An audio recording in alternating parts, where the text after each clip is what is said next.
Bismillahir Rahmanir Rahim. Assalamu alaikum wa rahmatullahi wa barakatuh. This is Haroon. Welcome once again for our Ramadan preparation tips.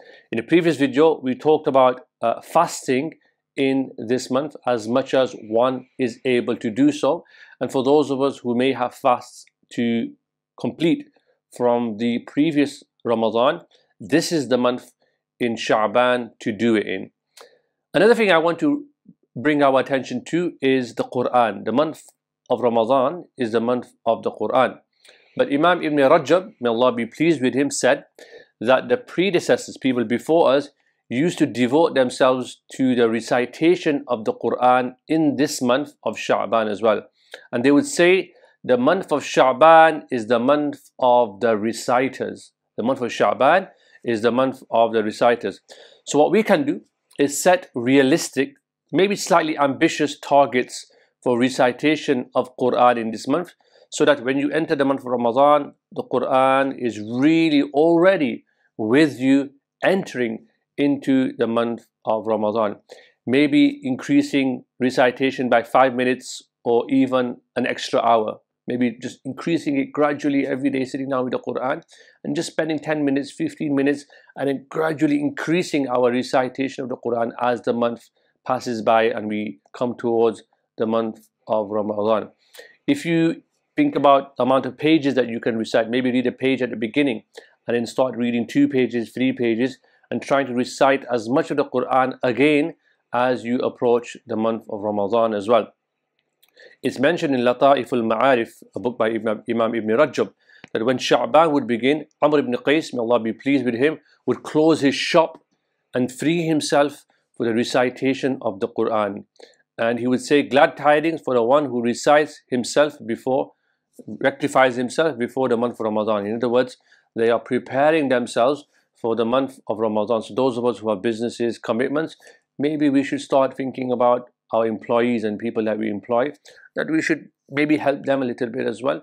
And the sustenance Allah will provide anyway, the rizq, Allah always provides for us. Allah never leaves us short-handed as well. So this is something to bear in mind. What about at night? Many people struggle with waking up for the tahajjud prayers, the early morning prayers, the night vigil prayers. Well, how about if you're struggling with that, how about praying maybe just 2 units of prayer, 2 rak'at before you go to sleep with the intention of tahajjud, right? And just getting into the routine of slowly waking up for tahajjud. Maybe you can't do it during the week, on the weekend. Maybe wake up a bit early, go to sleep early, right? One of the things that we have a bad habit of, I guess, is that many of us stay up till very late at night, so we struggle to get up in the morning. Whereas the sunnah of the Prophet ﷺ was to go sleep after Isha.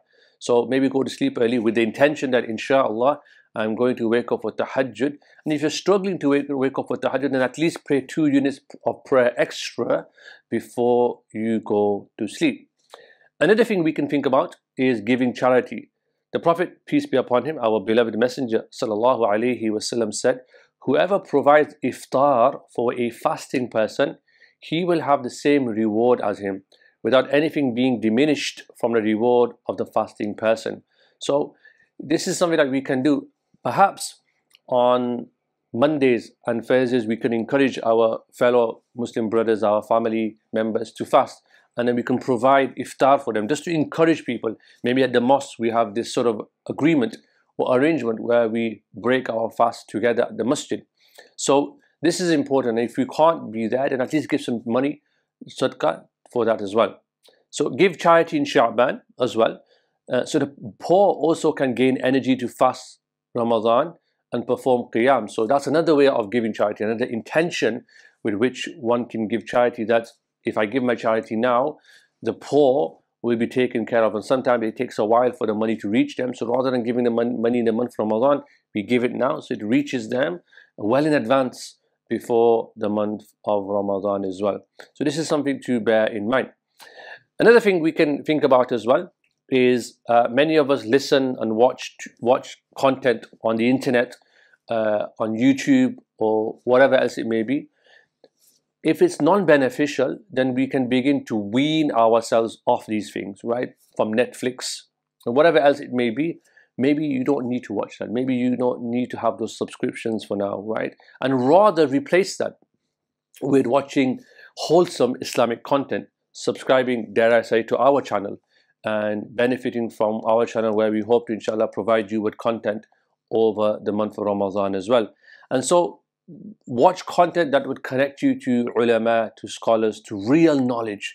And there are many useful channels, many useful places where you can listen to content, listen to Quran perhaps, having an account where you just listen to Quran in your car while you're driving, really getting into the rhythm of the month of Ramadan. But most importantly, whatever you do, the idea is to remind you of your Creator, to connect you to your Creator. So I hope that's been useful.